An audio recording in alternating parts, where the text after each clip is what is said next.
So walking away from Oklahoma, being here a month with 2 wins, I mean, it's pretty special to me. One thing I do out there on the water, like when I show up to a fishery, I just try to keep as like much of an open mind as I possibly can, because like, you never know like what to expect when you first show up to a fishery. Then like the first little kind of like clue or idea, whatever you want to call it, you get like, hey, say you see a fish on a brush pile, like catch one out of a laydown, catch one off a dock. Like you just gotta slowly build on that, and like if you go somewhere it doesn't work, you're like, okay, it didn't work there, then like try the other kind of deal you might have going, and you just kind of gotta put the pieces of the puzzle together throughout the practice week pretty much. And then a lot of times like the fish will change on you during the tournament. Like I noticed that the fish were just they were on their way out, and like I started pulling up to places like in practice, like brush piles, just offshore structure that I found in practice marked. I was like, dude, they gotta be here, but they're not. And I noticed that they were doing that, and that's like whenever I was like, all right, I'm gonna run these new places. They weren't in practice, and then bam, they were there, and that's how I got that win. And here, going into this tournament, I found a school right off the bat, and I was like, dude, when there's schools, every fish counts format, that's probably gonna be the deal. And I was like, yep, this is what I wanna do. I found that school. I went a little bit without finding one, but then when I found my second one, I was like, yep, there's gonna be enough of them out here to do the thing.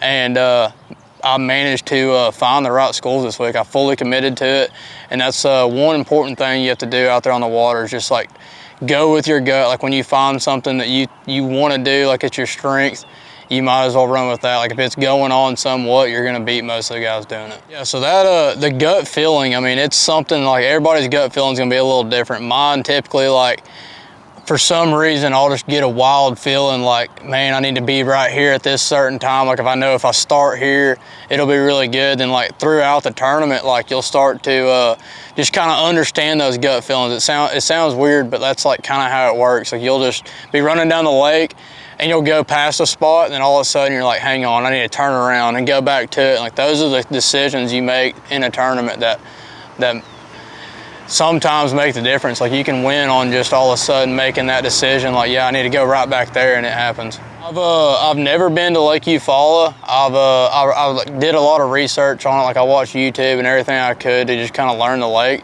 because that's, I think, like the 15th largest lake in the country. So I knew there was a lot of water, and I needed to kind of dialed in like what areas I need to spend my time in. And Grand Lake, I come here in the fall for the Toyota Series Championship. I top 10 that tournament, fished in a complete different area. I stayed right here around the boat ramp in the muddy water in that tournament, and it didn't even seem like this caliber of fish lived in the lake. And I come back here, and I mean, if it had been a 5 fish, I feel like I would have 100% blown it out of the water. I think I had like right around like 24 and a half yesterday. I don't even know what I had today, but I had a 7-pounder and one almost 6. So I guarantee I would have had another 25-pound bag. Yeah, like to both of these lakes, not being there very much and not having much knowledge, I think that's like where I thrive, going to a lake with just a complete open mind, relating back to what I said. Like when you show up to a lake, just I mean, expect, like you can't really expect anything, so just have as much as like a open mind as you possibly can. So man, key baits whenever you pull up to a lake, like I feel like every bass is gonna eat some kind of shad bait, whether it's a spinner bait, chatter bait, jig head, minnow, or just a regular old swim bait. Those bass are at least gonna react to it. Like you're at least gonna get some bites on any kind of shad type bait.